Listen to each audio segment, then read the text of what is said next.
In the 1970s, women marched on the streets of Buenos Aires to protest Argentina's dirty war. They came to be known as the Mothers of the Plaza de Mayo, named for the square where they gathered to protest the brutality of the country's military dictatorship. Now they're back to honor the 40th anniversary of the mass disappearances that came to define the conflict. It began in 1976, when President Isabel Perón was overthrown in a military coup, leading to years of violence. Human rights groups estimate nearly 30,000 people were disappeared during the 9 years that followed.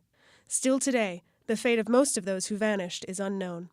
The anniversary comes during a visit by President Obama, who acknowledged that the U.S. played a part in the war.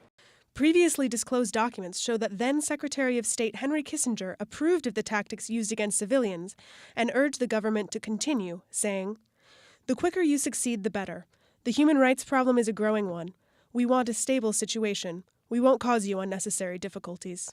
In an unprecedented move, Obama, alongside Argentinian President Mauricio Macri, announced that the United States would make further efforts to help families of the disappeared find closure. I can announce that the United States government will declassify even more documents from that period, including for the first time military and intelligence records.